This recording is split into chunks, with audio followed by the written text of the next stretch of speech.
Hello mga madamang sir, last day of voting. Sa mga voting lines, nagsasara na sila. Today is May 9. Hanggang 7 o'clock po sila magsasara. So habol pa yung iba. You can make habol everybody. Sara na yung tent nila. Closing na soon. Now it's 5 o'clock. 5:30 to be exact. So sinadya akong pumunta ng last day in Hong Kong. In the Philippines, they just started today. It's just one day voting. In Hong Kong, it's 1 month. Start April 9. So some of them here voted already, and today is the last day in Hong Kong. Sabay sa Pilipinas akong bumoto. Featuring ang mga staff, walang kapila-pila. Sila ang pumila sa amin kasi ang dami nilang staff. Tapos konti lang mga bumoto today. Today is public holiday. So ayun, statutory pala today. So hindi ko alam, 'di ba? Hindi ko memorize yung mga holiday. Yung mga special holiday. So statutory holiday today in Hong Kong, pero wala masyadong tao. Maraming nakatambay sa labas, taking holiday, nagre-rest. But in the story of voting, hindi sila masyadong nagbo-vote today.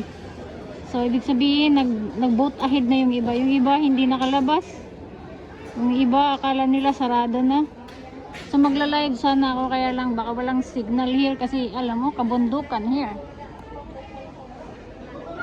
So, kung makita mo yan, pader yan, that means we are in the, even this building, nasa bangin po siya. So, pader yan ng mountain or ng bundok. If you see that, that is, puno na. Yung mga ugat ng puno na yan is, nandyan, no? The roots are there already in the wall. Sticking on the wall. And if you can see the people climbing, they are from the bottom, the very, very bottom ground. We are at the 5th floor. So if you can see, people are from the bottom stairs. And then before you get to the main building, you have to climb stairs as well. So the base is the road, and still nasa slope or nasa bangin. So ayan, naka-uniform ang iba, kung anong red, kung anong green. So nakakatawa doon sa voting area, sumakit yung ulo ko. I got a little bit headache because I was not prepared for all of my senators.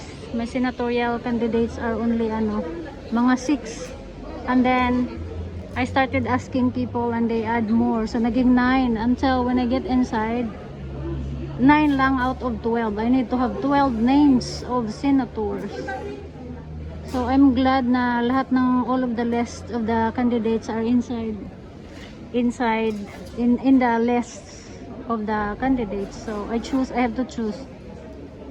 So I shaded 9, and then I have to choose more to make it 12, and then the names in the real names in the list, and the names like the nickname on TV or on the social media are, I think, different.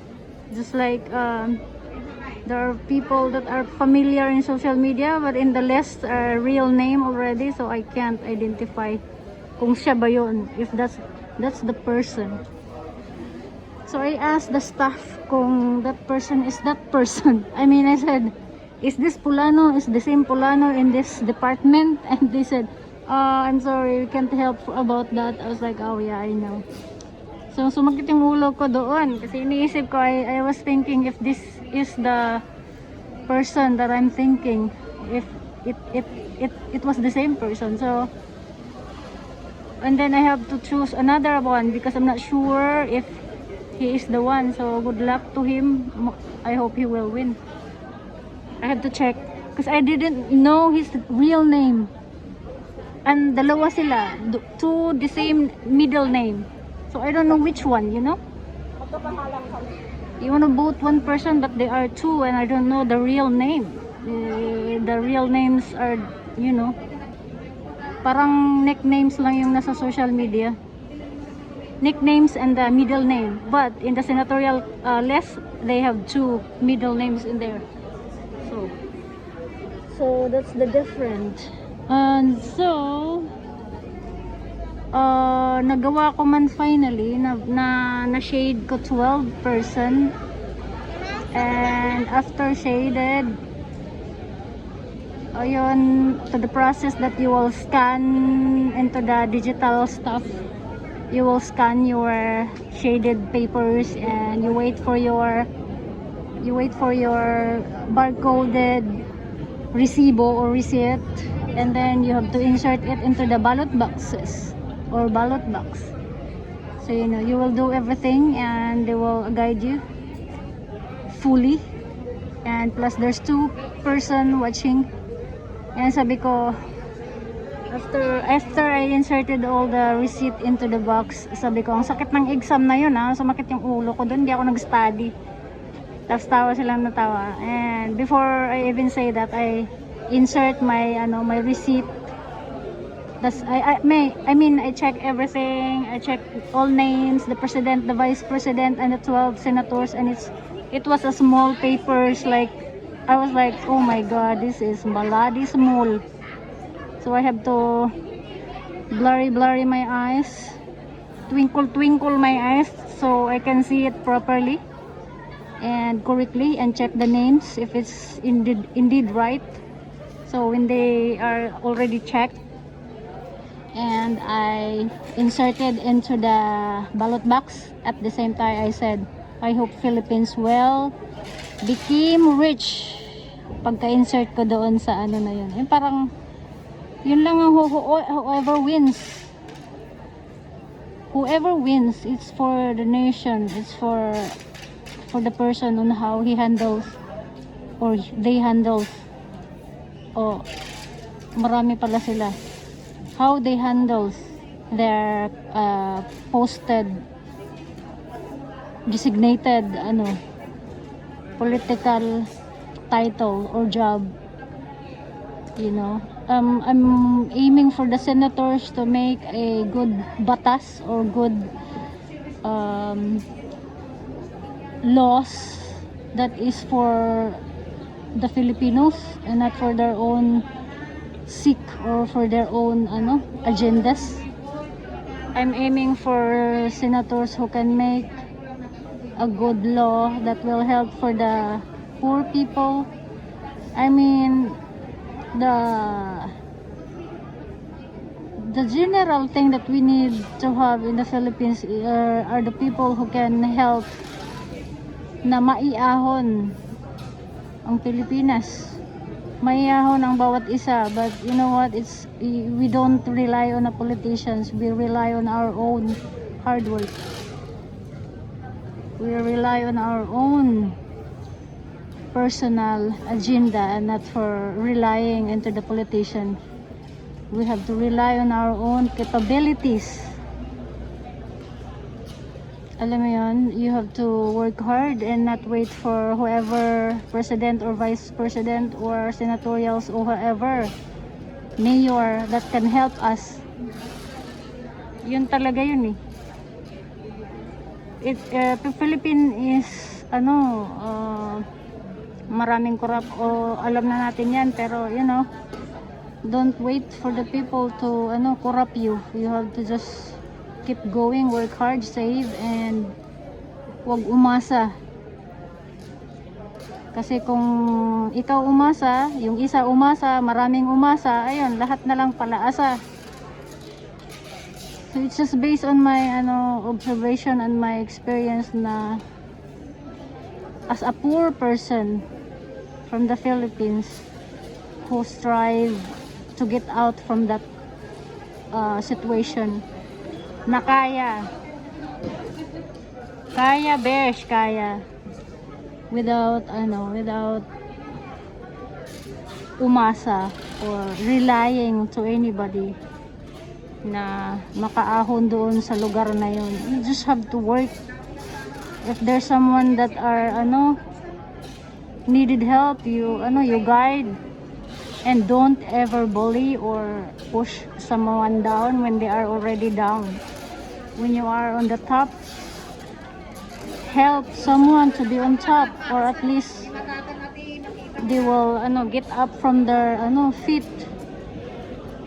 But don't give all para hindi sila masanay. So that's it mga madam and sir, featuring ang pagliligpit nila here. Closing remark, we have to go down. This is the exit area, so that's the entrance. The stairs coming up is the entrance, and the staff are under the building. It's in the, I don't know what floor is that, first floor or whatever. Basta nandito ako sa 5th floor. So those are the process. When you get into the Bayanihan Center, there are staff that will guide you where to go. First of all, you have to check with your biometric for the health COVID thing, and then temperature for the your health if you are normal temperature. And then after that, you can go through the stairs, that stairs there, yung may gate na yan. And then after that, you go check your name. You give your Hong Kong ID or your voter's ID, and then you will get your designated floor. They will give you which floor your name is assigned to. So mine is at 5th floor or 5th floor, number 5. So there's someone coming up for voting, mga humahabol. So I have to run because I have to upload this one, so hopefully makahabol yung iba kung meron man.